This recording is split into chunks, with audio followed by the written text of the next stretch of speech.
সুদেবের সাথে সুদেবকে এনে হাজির করলো অনুভব।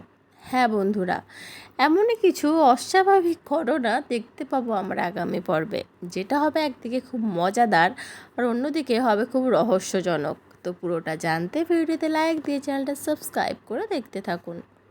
কোণে দেখা আলো সিরিয়ালের আগামী পর্বে আমরা দেখতে পাবো লাজুর শ্বশুরবাড়িতে সুদেবের শ্রাদ্ধের আয়োজন করা হয়, যেখানে লাজু খুব ব্যস্ত আছে আর ঠাকুরমশাই শ্রাদ্ধে বসে পড়েছে।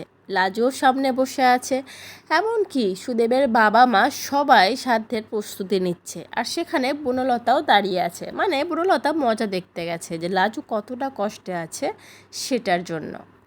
সেখানে একপাশে অনুভবও দাঁড়িয়ে আছে। যখন শ্রাদ্ধের আয়োজন পুরো কমপ্লিট, শ্রাদ্ধটা শুরু হবে, সেই মুহূর্তে অনুভব চিৎকার করে বলে ওঠে, নিয়ে আসুন তো তাকে, যাকে আপনারা ধরে নিয়ে এসেছেন। আর এই কথাটা শুনে সবাই তো চমকে ওঠে, সবচেয়ে বেশি চমকায় বনলতা।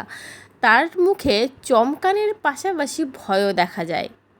সবাই দরজার দিকে তাকায়, আর দরজা থেকে আসে মানে পুলিশ একজনকে ধরে বেঁধে নিয়ে আসছে। তার গলায় গামছা, মাথার চুল উস্কো খুস্কো, মুখে এক মুখদাড়ি আর চোখে একরস ভয়।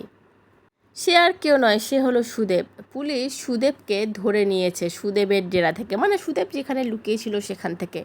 এবার সুদেবকে নিয়ে হাজির করবে সুদেবের ফ্যামিলির সবার সামনে, মানে সুদেবেরই সাধ্যতে জলজ্যান্ত সুদেব হাজির হয়ে গেল। কি মজাদার ব্যাপারটা, তাই না? এবার আমরা তো জানি যে লাজু সুদেবের উপরে রাগ করে বা অভিমান করে এবার সেখান থেকে চলে যাবে। বনলতার শাস্তি হবে, সুদেবের মিথ্যে ধরা পড়বে। সুদেব আর বনলতা দুজনেরই শাস্তি হোক, আমরা সবাই চাই। কিন্তু লাজুর কি হবে সেটা জানতে হলে তো আগামী পর্বগুলো দেখতেই হবে। তো আজকের পর্বটা কেমন লাগলো সেটা অবশ্যই কমেন্ট করে জানিও।